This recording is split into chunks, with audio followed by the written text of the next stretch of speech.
अस्सलामुअलैकुम। Sports round up ICC champions trophy special के साथ मैं हूं रदा जमशेद। आज इस इवेंट का 5वां मैच खेला जाएगा जो कि ऑस्ट्रेलिया और बांग्लादेश के दरमियान होगा। लेकिन उससे पहले हम बात करेंगे कल के मैच के बारे में जो पाकिस्तान और इंडिया के दरमियान खेला गया। इस बारे में मजीद बात करने के लिए हमारे साथ स्टूडियो में मौजूद हैं स्पोर्ट्स जर्नलिस्ट और एनालिस्ट अली और ज़ेशान। जी ज़ेशान, क्या लगता है कि कल पाकिस्तानी टीम की स्ट्रेटजी प्लान में क्या कमी रह गई थी? कल पाकिस्तानी टीम की स्ट्रेटजी प्लान में कमी यही थी कि पाकिस्तान जो टीम थी वो जीतने के लिए मैदान में उतरी ही नहीं थी। ना इनकी टीम सेशन ठीक थी, ना इन्होंने फील्डिंग ठीक की, ना इन्होंने बैटिंग ठीक की और ना इन्होंने बॉलिंग ठीक की। अगर नहीं कल पाकिस्तान टोटल फेयर क्रिकेट खेल रहा था और ये हमें नज़र आ रहा था कि जो टीम मैनेजमेंट है वो भी शायद इंटरेस्टेड ही नहीं है इस मैच में, क्योंकि जो टीम सिलेक्शन की गई वो नज़र आ रहा था कि वो एक ऐसी टीम चूज़ की गई जो शायद इंडिया के मैच के लिए कभी उतरनी ही नहीं चाहिए थी। हमने कई ऐसे खिलाड़ियों को बेंच पे बिठाया है जिन टीम में होना चाहिए था और वो खिलाड़ी खेल रहे थे जो शायद कभी टीम में आने ही नहीं चाहिए थे। तो अगर हम ओवरऑल बात करें तो हमें ये महसूस होगा कि कल जो हमने टीम खिलाई वो बेसिकली एक ऐसी टीम खिलाई जो शायद हम मैच इज्जत से हारने के लिए खिला रहे थे, मैच जीतने के लिए नहीं खिला रहे थे। तो ये बहुत गलत चीज़ है और अगर हमें चैंपियंस ट्रॉफी तो छोड़ें, अगर हमें आगे भी इंटरनेशनल क्रिकेट में सर्वाइव करना है और अच्छी क्रिकेट खेलनी है तो इसके लिए हमें अपनी क्रिकेट को बदलना होगा, क्योंकि इस क्रिकेट के साथ हम ज़्यादा देर इंटरनेशनल क्रिकेट में सर्वाइव नहीं कर सकेंगे। क्यों अली, टीम प्लानिंग गलत थी? टीम प्लानिंग ऑब्वियसली रिता गलत थी, बिल्कुल गलत थी और बहुत ज़्यादा गलत थी। कल के मैच, वैसे तो अमूमन हम इस टॉपिक के ऊपर में बात करते रहते हैं, लेकिन कल के मैच से बहुत ज़्यादा ये चीज़ वाज़ेह होगी और मेरे ख्याल में अब आवाम को भी ये समझ आना शुरू हो गई होगी कि खिलाड़ियों का मेंटली स्ट्रांग होना कितना ज़रूरी है। और ख़ास करके पढ़ा लिखा की मतलब बहुत सारे साबिक क्रिकेटर, अजीम क्रिकेटर इस बात के ऊपर फोकस करते हैं, एम्फसाइज करते हैं कि खिलाड़ियों का पढ़ा लिखा होना बहुत ज़रूरी है। इंडियन टीम को आप देख लें, उनमें ज़्यादातर उनके जो मेजॉरिटी प्लेयर्स हैं वो पढ़े लिखे हैं, और अगर कोई कम पढ़ा लिखा होता भी है तो BCCI उसकी ग्रूमिंग के ऊपर, उसकी एजुकेशन के ऊपर ख़ास फोकस करता है। उसको मेंटली स्ट्रांग बनाने के लिए उसके लिए ट्रेनिंग सेशंस रखे जाते हैं, साइकोलॉजिस्ट होते हैं, थिएटर्स का अरेंजमेंट किया जाता है, खिलाड़ियों को मेंटली स्ट्रांग बनाया जाता है। हमारी तरफ PCB बस पैसा कमाने की दौड़ में है, पैसा कमा लो, और जो ऊपर के लोग बैठे हुए हैं PCB में जो करता धरता है वो बस पैसा कमाने के ऊपर उनका फोकस है। खिलाड़ियों की ग्रूमिंग के ऊपर, क्रिकेट को बेहतर करने के ऊपर, क्रिकेट का इंफ्रास्ट्रक्चर बेहतर करने के ऊपर PCB का बिल्कुल कोई फोकस नहीं है। और कल खिलाड़ियों को नजर आया कि जब मैच शुरू हुआ, सबसे पहले मैच शुरू होते ही सबसे पहले गलत स्ट्रेटजी ये थी कि बैटिंग के लिए साजगार पिच थी, आप बॉलिंग करने के लिए जा रहे हैं। दूसरी बात ये थी कि आपने दूसरी इंडिया की तरफ देखा है, इंडिया ने हर चीज़ को प्लान किया, प्लान करके सब कुछ उसके अकॉर्डिंगली वो गए, लेकिन Pakistani team I don't know क्या प्लानिंग थी, क्या स्ट्रेटजी थी। सरफराज कह रहे थे और मिकी आर्थर जो कोच हैं वो कह रहे थे कि हम आउट ऑफ द बॉक्स कोई ना कोई स्ट्रेटजी बनाएंगे जिससे हम मैच जीतने में कामयाब हों, लेकिन वो आउट ऑफ द बॉक्स से ज़्यादा out of the mind strategy लग रही थी। और टॉस जीतना, सभी हैरान थे कि टॉस जीतकर आपने पहले बॉलिंग क्यों कर ली, पहले बैटिंग करनी चाहिए थी। उसके बाद फिर जब मैच शुरू हुआ तो खिलाड़ियों के हाथ पांव फूले हुए थे, बिल्कुल ही पैनिक कर गए थे खिलाड़ी वो, और ये इस वजह से होता है कि लड़के मेंटली स्ट्रांग बिल्कुल भी नहीं है। वो इतना बड़ा प्रेशर, इतने बड़े मैच का प्रेशर था, वो बिल्कुल उस प्रेशर को ले ही नहीं सके, हैंडल ही नहीं कर सके। और ये तब ही होता है जब वो मेंटली स्ट्रांग ना हो। इसी बात के ऊपर बार बार फोकस किया जाता है, बार बार एम्फसाइज किया जाता है कि लड़कों को मेंटली स्ट्रांग बनाया जाए। लेकिन हम ये एक्सपेक्ट कर रहे थे कि यंग प्लेयर्स खेल रहे हैं तो वो पैशन कुछ और होगा, मैच का लेवल कुछ और होगा, लेकिन पाकिस्तानी अवाम तो बहुत बुरी तरह। हाँ बिल्कुल था, ये बात होती है कि जो नौजवान खिलाड़ी होते हैं उनका पैशन बहुत ज़्यादा होता है। और कल था शादाब खान को हमने देखा कि इतना बड़ा मैच था, इतना बड़ा प्रेशर था, लेकिन प्रेशर के बावजूद जहाँ पे जगह जगह गलतियाँ हो रही थी, मिस फील्ड्स हो रही थी, कैचेस ड्रॉप हो रहे थे, उसके बावजूद शादाब खान ने पूरी कोशिश की अच्छी बॉलिंग करने की और उन्होंने अच्छी बॉलिंग भी की। उनके 1-2 कैचेस भी ड्रॉप किए गए, नहीं तो उनकी विकेटें ज़्यादा हो सकती थी। लेकिन जो दूसरे प्लेयर से प्रॉब्लम ये थी कि जहाँ कहीं मैच में गलती होती है, एक गलती होती है और थोड़ा सा प्रेशर पड़ता है, वहाँ पे असल टेस्ट होता है आपका कि आप उस प्रेशर को कितना मैनेज करते हो। जहाँ वो एक कैच ड्रॉप हुआ उसके बाद वो पूरी टीम ने उसका प्रेशर ले लिया, और प्रेशर लेने के बाद आपने देखा कि मिस फील्ड्स हुए जा रहे हैं। युवराज सिंह का इतना इंपॉर्टेंट कैच था वो ड्रॉप हुआ, हसन अली से ड्रॉप हुआ, फिर उसके बाद हसन अली से मिस फील्ड्स होती रहीं, फिर उसके बाद हसन अली ने बहुत ज़्यादा मार खाई बॉलिंग में, और युवराज सिंह जिनका कैच ड्रॉप हुआ वो in the end man of the match थे, उन्होंने अच्छी खासी पिटाई की बॉलर्स की। दूसरी जानब वहाब रियाज थे, वहाब रियाज ने तो बहुत ज़्यादा मार खाई। वहाब रियाज की सिलेक्शन की समझ नहीं आई, Junaid Khan favourite the selection के लिए, लेकिन उसकी जगह वहाब रियाज को शामिल कर लिया गया। मोहम्मद आमिर भी अनफिट हो गए। बहुत सारी चीज़ें हैं, ख़ास करके फ़िटनेस के बारे में बहुत ज़्यादा शोर डाला गया था कि जी इस टीम के प्लेयर्स की फ़िटनेस लेवल बहुत ज़बरदस्त है, जिस प्लेयर की फ़िटनेस नहीं होगी उसे टीम में शामिल नहीं किया जाएगा।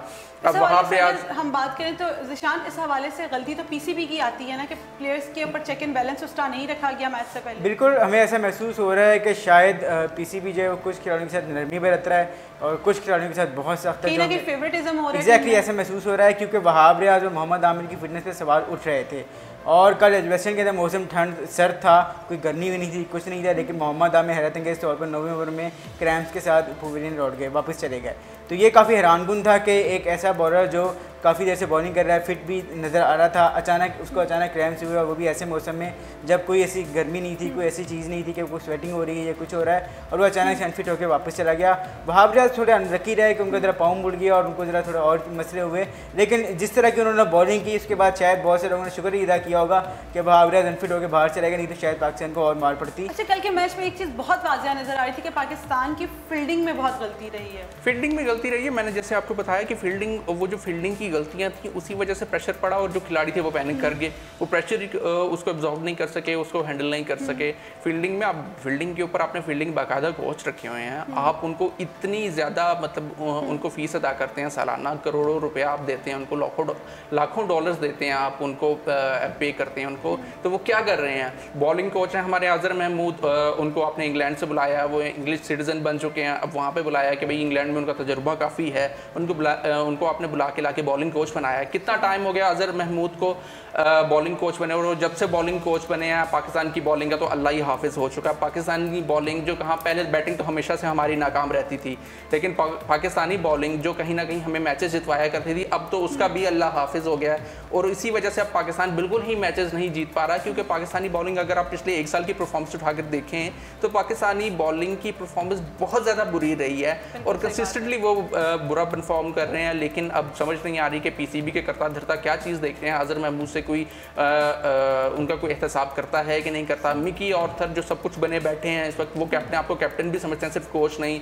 वो कैप्टन के मामलात में भी मुदाखलत करते हैं, टीम के सिलेक्शन के मामलात में भी मुदाखलत करते हैं, ग्राउंड में क्या स्ट्रेटजी होनी चाहिए, किसको किस नंबर पर बैटिंग करने के लिए जाना है, किसने किस वक्त बॉलिंग करनी है, वो सब कुछ वो खुद डिसाइड करना चाहते हैं। हाँ, सब कुछ उन्होंने अपने हाथ में ले रखा है, और बज़ाहिर पीसीबी जो हमारे चेयरमैन हैं और जो हमारे नजम सेठी साहब हैं ख़ास करके, ठीक है, ऐसा लगता है कि उनकी बैकिंग है बिल्कुल मिकी ऑर्थर को, और मिकी ऑर्थर ने हर चीज़ को अपने हाथ में ले रखा है। इसी वजह से मामलात बिगड़ते ही चले जा रहे हैं, कुछ भी ठीक नहीं हो रहा।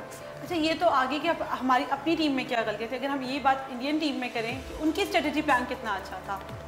इंडियन टीम ने बहुत अच्छी स्ट्रेटजी बनाई थी। अगर आप देखें, गौर करें तो इंडिया ने पहले 10 ओवरों के अंदर कोई हिट नहीं मारी, इंडिया ने कोई एग्रेसिव बैटिंग नहीं की, इंडिया ने सेंसिबल बैटिंग की, जो गेंद अच्छे थे उन्हें रोका, छोड़ा, सिंगल्स डबल दिए, जो गेंद बुरे थे उन पे चौके लगाए। हम शायद ये समझ बैठे थे कि इंडिया आते ही ताबड़तोड़ हमले कर देगा, और शायद इसलिए हमने इमाद वसीम को ओपन कराया कि वो विकेट लेके देंगे। हमें ये भूल गए कि इंडिया पिछले 2 साल के अंदर वर्ल्ड कप के बाद से सेंसिबल बैटिंग कर रहा है, वो उस तरीके से हिट आउट नहीं कर रहा है। वो पहले 10 ओवर आराम से खेलते हैं, अपने ओपनर्स को यही कहते हैं कि आप आराम से वो 10 ओवर निकाल रहे हैं, नया गेंद निकाल रहे हैं। उसके बाद उनके पास नीचे विराट कोहली, युवराज सिंह, MS धोनी वगैरह मौजूद हैं, जो आराम से अगर 10 ओवर में 50 भी बने हुए तो वो 350 तक टोटल ले जाते हैं। तो ये इंडिया की स्ट्रेटजी कल भी थी, और ये उनकी स्ट्रेटजी कामयाब रही कि उन्होंने पहले 10 ओवर निकाल लिया, और उसके बाद उनके बैट्समैनों का राज हमें नजर आया। हमारे बॉलर्स बेचारे जो थे, शायद ऐसा लग रहा था कि जैसे क्लब लेवल के बॉलर्स बन गए हैं, और इंडियन बैट्समैन लग रहा था कि शायद क्लब लेवल्स के बॉलर को हिट कर रहे हैं। और जो हमारी फील्डिंग थी उन्होंने तो खैर हमारे साथ जो किया है वो तो नज़र आया था कि विराट कोहली का कैच छोड़ा, युवराज सिंह का कैच छोड़ा, रोहित शर्मा को इन्होंने कई चांसेस दिए, रन आउट उनके मिस किए, शेखर धवन जो थे उनको बिल्कुल खुला छोड़ा गया, उनके ऊपर कोई मार्कअप नहीं, कोई उनके सिंगल डबल्स नहीं रोके गए, उनको कोशिश ही नहीं की गई कि वो हिट करने जाएँ, वो सिंगल डबल आसानी से ना ले सकें। इंडिया की यही स्ट्रेटजी थी कि वो इस तरह खेलेंगे, और हमने बिल्कुल उनकी स्ट्रेटजी पर अमल किया। बेसिकली हम इंडिया की स्ट्रेटजी पे खेले थे, ना कि हम अपनी स्ट्रेटजी पे खिलाते। अगर हम दोनों टीम्स के कैप्टन्स की बात करें तो किस टीम के कैप्टन की प्लानिंग में आपको गलती नजर आई, परफॉर्मेंस किस टीम के कैप्टन की अच्छी की? विराट की परफॉर्मेंस देखी जाए तो वो काबिल-ए-दाद है। हाँ, बिल्कुल ज़बरदस्त है। और आप आप देखें कि विराट की कमिटमेंट देखें कि वो मैच जीत के बड़े ज़बरदस्त अंदाज में जीत गए। विराट ने 86 रन की गालिबन इनिंग खेली और बहुत ज़बरदस्त इनिंग्स खेली। उन्होंने बहुत कंट्रोल्ड कंपोज किस्म की उन्होंने इनिंग खेली। इसके बावजूद जब मैच खत्म हुआ तो मैच खत्म होने के बाद जो प्रेस कॉन्फ्रेंस थी उनमें उन्होंने बात करते हुए कहा कि मैं अपनी बैटिंग से बिल्कुल भी सेटिस्फाई नहीं हूँ। मतलब कि उन्होंने अपना मैच जिता दिया टीम को, बड़ी ज़बरदस्त बैटिंग की, उसके बावजूद वो कह रहे हैं कि मैं सेटिस्फाई नहीं हूँ। दूसरी जानिब हमारे कप्तान हैं सरफराज साहब, जिन्हें बहुत ज़्यादा हाइप दी जाती है कि उन्हें कहा जाता है कि वो धोखा नहीं देंगे, लेकिन वो कंसिस्टेंटली धोखा देते आ रहे हैं। आई डोंट नो उनकी परफॉर्मेंस क्या है, किस बेसिस पे वो टीम में शामिल है। कैप्टन तो बना दिया उन्हें, बैटिंग करने के लिए उनमें इतने गट्स नहीं है कि वो ऊपर आकर बैटिंग करें, ओपनर के पोजीशन पे आके वो बैटिंग करें। आपको ऐसा नहीं लगता कि ये सरफराज का अपना डिसीजन नहीं है, ये टीम मैनेजमेंट पे डिसीजन थोपा हुआ है? तो वो कैप्टनसी क्यों कर रहे हैं अगर उनका डिसीजन नहीं है? ये एक अलग इशू है, लेकिन अगर वो उनके हाथ में, ये तो खैर पाकिस्तान में हमेशा से होता है कि मेरा ख्याल है कि वसीम अकरम के बाद शायद पाकिस्तान को ऐसा कैप्टन नहीं आया जो पीसीबी को कह सके मुझे ये बंदा चाहिए या मुझे ये नंबर बंदा ये चाहिए। हमें तो ऐसा कोई कैप्टन नजर नहीं आया। नहीं, स्टैंड लेना चाहिए बिल्कुल। जिशान, एक बात होती है कि कोई भी कैप्टन तब स्टैंड ले सकता है जब उसकी अपनी परफॉर्मेंस अच्छी हो। आई थिंक सरफराज की परफॉर्मेंस पिछले 2 साल में बहुत अच्छी है, बुरी नहीं है। नहीं, सरफराज की कल के मैच में उसकी परफॉर्मेंस बिल्कुल वो एक मैच पे आप फिर, लेकिन अगर प्लेयर जांचना शुरू कर दें तो ये गलत है। लेकिन अगर हम कल की मैच की बात करें, कल का मैच सिर्फ शायद बहुत बड़ा मैच था, पाकिस्तान इंडिया का मैच था। इस मैच के लिए आवाम की एक्साइटमेंट लेवल ही शायद कुछ और होता है। मैं यही कह रहा हूँ कि वो ठीक है, लेकिन अगर हम सरफराज की एज ए बैट्समैन की बात करें तो वो पिछले 2 साल में शायद आपके वो वाहिद बैट्समैन हैं जो कंसिस्टेंटली स्कोर कर रहे हैं। इवन टेस्ट मैचेस में स्कोर कर रहे हैं, टेस्ट में तो खैर कर ही रहे हैं, वनडेज में भी अगर आप देखें तो उन्होंने वर्ल्ड कप के बाद से अपनी बैटिंग काफ़ी इंप्रूव की है और हमें नजर आ रहा है कि वो एक ऐसा बैट्समैन है जो शायद मॉडर्न क्रिकेट में चल सकता है। नहीं, मैं इस बात से जिशान से एग्री नहीं करूँगा। आप पिछले 6 महीने का रेगुलर उठा के देख लीजिए सरफराज का, और जब से खास करके वो कैप्टन बने हैं, T20 में कैप्टन बने उन्हें शायद 1 साल से ज़्यादा हो गया, और वनडे में भी उनको अब तकरीबन 3 से 4 महीने हो गए कैप्टन बने हुए हैं। कैप्टन बने के इफ़ यू रिमेंबर कि जब 2015 का वर्ल्ड कप हो रहा था तब जो उस वक्त के कैप्टन थे मिसबाहुल हक और वकार यूनुस जो कोच थे, उनके ऊपर बहुत ज़्यादा ब्लेमिंग किया गया था, उन्हें बहुत ज़्यादा उन्हें बुरा भला कहा गया था। क्रिटिसिज्म हुआ था कि सरफराज को वो एज ए ओपनर क्यों नहीं भेजते। अब जब से सरफराज कैप्टन बने हैं, 1 साल से ज़्यादा हो गया, T20 में वो कैप्टन बने हुए हैं, 6 महीने का राउंड होने को आया है। सरफराज ओपनर नहीं है, ये आपको मानना पड़ेगा। ओपनर नहीं आ रहे थे सरफराज, अगर ओपनर नहीं थे 2015 के वर्ल्ड कप में उन्होंने एज ए ओपनर परफॉर्म किया था। सरफराज अगर ओपनर नहीं है तो लोअर ऑर्डर के बल्लेबाज भी नहीं है, सरफराज हिटर नहीं है, सरफराज स्कोर नहीं कर रहे। जब से कैप्टन बने आप उनकी मुझे एक मैच विनिंग परफॉर्मेंस बता दीजिए जब से वो कैप्टन बने। उनकी एक भी मैच विनिंग परफॉर्मेंस नहीं है जब से वो कैप्टन बने हैं। और मैं ये बात कर रहा हूँ कि जब कोई खिलाड़ी कैप्टन के बाद आई गेस टीम को हैंडल करना ज्यादा बड़ा टास्क होता है और टास्क तो होता है, लेकिन वो प्लेयर जो जिसकी अपनी खुद की परफॉर्मेंस ना हो रिदा, वो कैसे किसी अपनी टीम को हैंडल करेगा। सरफराज को पीसीबी की बहुत बड़ी गलती सामने आई है। बिल्कुल आई है, क्योंकि मेरा ख्याल है कि सरफराज तो खैर अभी कैप्टन नए हैं, तो अगर हमें उन्हें थोड़ा टाइम देना चाहिए कि वो कैप्टनसी भी सीख रहे हैं। अभी ज़ाहिर है वो ग्रैंड स्मिथ या हंसी करोनी जैसे कप्तान तो है नहीं कि वो इतने मैच्योर कप्तान पैदा हुए थे कि वो फ़ौरन कैप्टनसी संभालने के उन्हें टाइम लगेगा, तो ये हमें उन्हें टाइम देना चाहिए। इसमें पीसीबी की गलती यहाँ हम ये है कि हमने जो टीम मैनेजमेंट है उसका एहतसाब ही आज तक नहीं किया। हमने पिछले 2 साल के अंदर ब्लंडर्स मारे हैं, उस पर मेरा नहीं ख्याल कि आज तक किसी भी एक खिलाड़ी, किसी भी एक मैनेजमेंट के खिलाड़ी बंदे का एहतसाब हुआ हो। हमने हारून रशीद को वर्ल्ड T20 के बाद बाहर निकाला, अब हमने दोबारा टीम डायरेक्टर लेके वापस आ गए हैं। मिसबाहुल हक को हमें लेके आना चाहिए, लेकिन हमें पता नहीं कि वो वापस भी आएंगे कभी पीसीबी में कि नहीं। यूनुस खान खुद कह चुके हैं कि मैं कोचिंग करना चाहता हूँ, लेकिन शायद पीसीबी पता नहीं कहाँ पे सोया हुआ है। ये बात बहुत क्लियर होती है कि पीसीबी में फेवरेटिज्म आज भी कायम है। अब फेवरेटिज्म डेफिनेटली है। फेवरेटिज्म किस वजह से है कि हर किसी के, हर शख्स के इंडिविजुअल इंटरेस्ट है ना कि पाकिस्तान के लिए वो कुछ करना चाहते हैं। पीसीबी एक तरह से आप कह सकते हो कि टीम नहीं है खेलते, एज इंडिविजुअल प्लेयर वो कहते हैं कि हमारा टीम की बात तो रन हो जाए, हमारा ज्यादा स्कोर हो जाए, हमारा ज्यादा नाम हो जाए। वो ये नहीं कहते as a team Pakistan. Rida, team Pakistan लड़के खेलना भी चाहते हैं, तो इतनी सियासत है मैनेजमेंट पे। जिशान बिल्कुल ठीक कह रहे हैं कि मैनेजमेंट में इतनी सियासत है, पीसीबी की तरफ से उनको बैकिंग होती है कि खिलाड़ियों का फोकस ही बिल्कुल डिस्टर्ब हो जाए। खिलाड़ियों का अपना कसूर है, बिल्कुल है, लेकिन यहाँ पे बहुत ज़्यादा कसूर पीसीबी की मैनेजमेंट का भी है। पीसीबी ने हर चीज़ को, हर मामले को इतना उलझा के रखा हुआ है, इतनी ज़्यादा सियासत इन्वॉल्व की हुई है कि जाहिर सी बात है जब आप ऊपर के लेवल पर इतनी ज़्यादा सियासत है तो नीचे टीम में सियासत बिल्कुल इन्वॉल्व होगी।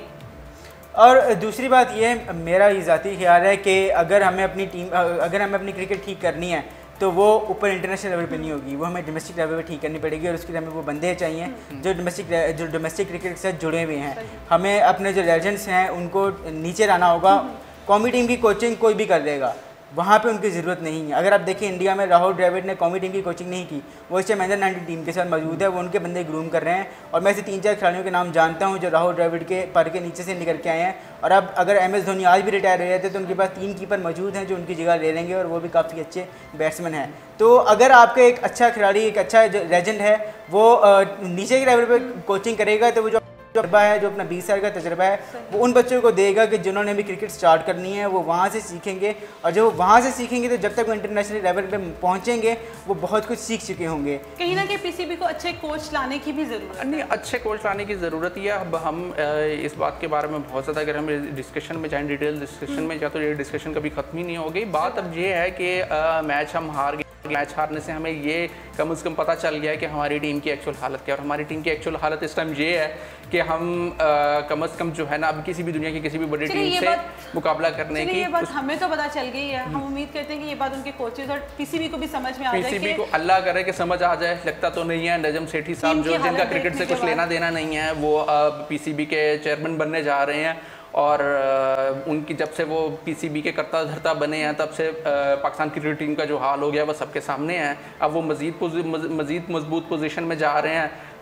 हमें तो, मुझे तो कोई बेहतरी की फ़िलहाल तो गुंजाइश नज़र नहीं आती। मुझे लगता है कि पाकिस्तान की क्रिकेट का हाल मज़ीद बुरा होने वाला है, अनलेस कि हम जो है PCB से सियासत का मुकम्मल तौर पर ख़ात्मा करें और मेरिट पे भर्तियाँ की जाएँ, मेरिट पे चेयरमैन का तकर्री हो। इसके अलावा जो नीचे कोचेज़ हैं वो अच्छे कोचेज़ लाए जाएँ और डोमेस्टिक क्रिकेट का इंफ्रास्ट्रक्चर बेहतर किया जाए। सरफराज भी कैप्टन है, सरफराज को ठीक है कि जो भी उनके फ्लॉज हैं, लेकिन उनको कैप्टन रहना चाहिए। मैं भी इस बात के हक़ में हूँ, उन्हें हटाना नहीं चाहिए। कम से कम उन्हें 2 साल का वक्फा दिया जाए, 2 साल के लिए उनको कैप्टन रहना चाहिए। और उनको यंग प्लेयर्स दें, उनको यंग प्लेयर्स देने चाहिए और 2 साल दे दें। और आप टीम में प्रिपेयर करें कि वो टीम का प्रेशर, आप टीम में से बाबू से जान चुके हैं अपनी जो कुछ खिलाड़ी जिनका शायद अब इंटरनेशनल क्रिकेट में कोई काम नहीं है, मैं नाम नहीं लूँगा, लेकिन बहुत से लोग जानते हैं कि मैं किसकी बात कर रहा हूँ, जो बॉलिंग तो करते नहीं है, जब बैटिंग करते हैं तो जिस तरह की बैटिंग करते हैं वो टीम पे बोझ ही होती है, वो उसका टीम को कोई फ़ायदा नहीं हो रहा। तो हमें चाहिए कि अब हम उनको ये कहें कि यार, या तो आप टेस्ट क्रिकेट खेलना अगर आपने खेलनी है, नहीं तो हाफिज़ हमें अब अपना यंग खून जो है, हम अगर फ़खर जमान को लेके गए तो हमें वहाँ पे चाय पानी पिलाने पर नसीब रखना चाहिए, हमें उन्हें मौका देना चाहिए। कल का मैच में फ़खर जमान को मेरा ख्याल है खेलना चाहिए था, ओपन करनी चाहिए थी, उन्हें आपको ये कहना चाहिए था कि यार ये तेरे लिए मैच है, इसमें परफॉर्म कर। इंडिया के खिलाफ जो मैच में परफॉर्म करते हैं वो ऑब्वियसली हीरो होता है। तो अगर हमने फ़खर जमान को खिलाया होता और वो अगर परफॉर्म कर जाते तो ये हमें शायद नया बैटिंग स्टाइल मिल जाता, हमने एक मौका ज़ाया कर दिया। अगर शजीर खान होते तो वो एक अलग चीज़ होती, वो तो चॉइस होते हैं, लेकिन क्योंकि वो नहीं है, तो अगर हमारे पास एक ऐसा ओपनर आया था जिसने ये प्रूव किया हुआ है नीचे डोमेस्टिक लेवल पे अच्छा बैट्समैन है, तो हमें से ये चांस देना चाहिए था कि वो इतने बड़े मैच के अंदर परफॉर्म करके अपनी जो उसने परफॉर्म करना था वो करता, और वो ये साबित करता है कि वो इंटरनेशनल स्टार बनने का अहल है। और ये हो सकता था कि हमें एक मुस्तकबिल का नया बैटिंग स्टार मिल जाता, हो सकता है नया सीजन में मिल जाता, लेकिन हमने ये कल मौका ज़ाया कर दिया। चलिए, ये तो हो गई कल के मैच की डिस्कशन। अगर हम बात करें आज के मैच के बारे में, जो कि ऑस्ट्रेलिया और बांग्लादेश के दरमियान खेला जाएगा। ऑस्ट्रेलिया एक वर्ल्ड चैंपियन टीम मानी जाती है, और जैसे कि बांग्लादेश को देखा जाए तो वो अपना पहला मैच हारी हुई है। इसका मतलब, और जब ऑस्ट्रेलिया का पहला मैच था बारिश की नज़र हो गया, इसका मतलब दोनों टीम्स के लिए बहुत इंपॉर्टेंट है आज का मैच जीतना। क्या लगता है कौन सी टीम ज़्यादा भारी मृदा? ऐसा है कि दोनों टीमों के अगर देखें तो obviously on cards on papers तो ऑस्ट्रेलिया की टीम ज़्यादा मजबूत है, ज़्यादा स्ट्रॉन्ग है, लेकिन जो उनके पहले मैच की परफॉर्मेंस थी वो कुछ ज़्यादा अच्छी नहीं थी। बारिश ने उन्हें बचा लिया, नहीं तो वो न्यूजीलैंड के हाथों शिकस्त उन्हें होने वाली थी। उन्हें क्लियरली लग रहा था कि वो मैच हार जाते। बांग्लादेश को मैच हारना पड़ा, बैटिंग अच्छी की, उन्होंने बड़ा टोटल खड़ा किया था इंग्लैंड के खिलाफ, लेकिन उसके बावजूद उनकी बॉलिंग इतनी अच्छी नहीं थी जिसकी वजह से वो मैच हार गए थे। आज का मैच हो रहा है और आज के मैच में देखते हैं कि क्या होगी, क्या स्ट्रेटजी होगी किस टीम की। बांग्लादेश का प्लस पॉइंट उनकी बैटिंग है, जबकि ऑस्ट्रेलिया का सबसे बड़ा प्लस पॉइंट उनकी बॉलिंग है। शान, क्या लगता है कौन सी टीम फेवरेट है? ऑस्ट्रेलिया ऑब्वियसली फेवरेट है। मेरा नहीं ख्याल बांग्लादेश ऑस्ट्रेलिया को मैच कर सकती है, ऑन पेपर तो नहीं कर सकती, लेकिन ये दिन पे भी बात होती है कि आप अगर दिन में अच्छा खेला, बांग्लादेश ने इंग्लैंड के खिलाफ बहुत अच्छा खेला, लेकिन मेरा ख्याल है कि अगर वो सेकंड बैटिंग करते तो उनका जीतने के चांस ज़्यादा होता, क्योंकि इंग्लैंड की बॉलिंग ज़रा हल्की थी और इंग्लैंड की बैटिंग हमेशा से स्ट्रॉन्ग थी। तो जो रूट और इगन मॉर्गन जैसे खिलाड़ियों को आउट करना बांग्लादेश के लिए ज़रा मुश्किल था, वो भी इस तरह की पिच के ऊपर। तो अब भी शायद मेरा ख्याल है कि अगर बांग्लादेश चेस करना जाएगी ऑस्ट्रेलिया के खिलाफ तो मे भी शायद उनका कोई चांस हो। अभी विकेट पे भी डिपेंड करता है कि विकेट कैसी है। अगर विकेट फ्लैट है, कोई इसमें स्पिन नहीं होगा, कोई पेस नहीं होगी, तो ये ऑस्ट्रेलिया के हक में जाएगी क्योंकि ऑस्ट्रेलिया के पास काफ़ी अच्छे पेसर मौजूद हैं और बांग्लादेश के पास बांग्लादेश अपने स्पिनर्स के साथ ये अटैक कर सकता है। और अगर विकेट में स्पिन नहीं होगा तो बांग्लादेश के स्पिनर्स कोई खास ऑस्ट्रेलिया में इंपैक्ट नहीं डाल सकेंगे। ऑस्ट्रेलिया की बैटिंग लाइनअप जो है वो ये है कि वो 350 रन आराम से बना लेगी और बांग्लादेश की जो बैटिंग है वो 300 रन तो कर सकती है, लेकिन चेस करना ये देखना होगा कि वो चेस करते हैं। सपोर्ट करने के लिए बात तो नहीं है मेरे ख्याल में। तो यहाँ पे ऑब्वियसली अगर हम देखा जाए तो जो सबसे अच्छी टीम होती है उसे सपोर्ट करना चाहिए और ऑस्ट्रेलिया की टीम ज़्यादा बेहतर है, लेकिन बांग्लादेश अपसेट कर सकती है, उसको सलाहियत है। और पिछले कुछ अर्से में उन्होंने जो बड़े बड़े अपसेट किए हैं वो सबने देखे हैं और अब वो एक छोटी टीम नहीं रही। हम पहले भी इस बारे में बात कर चुके हैं।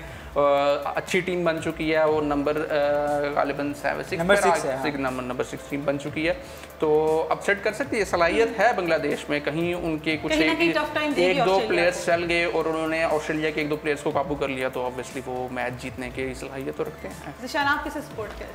ऑब्वियसली ऑस्ट्रेलिया फेवरेट है, सपोर्ट की बात नहीं है क्योंकि अब ऑस्ट्रेलिया फेवरेट है तो इसमें सपोर्ट की कोई बात नहीं है। ऑस्ट्रेलिया ही जीतना चाहिए, ऑस्ट्रेलिया को जीतना चाहिए। बांग्लादेश अगर जीती तो ये एक अच्छी खबर इस तरह से होगी दुनिया क्रिकेट के लिए कि इन्हें एक टीम ऐसी और आ जाएगी कि जो बड़ी टीमों को टफ टाइम देगी, क्योंकि पाकिस्तान अनफॉर्चुनेटली अब उस चीज़ से हट रही है कि वो बड़ी टीम के साथ मैच करे।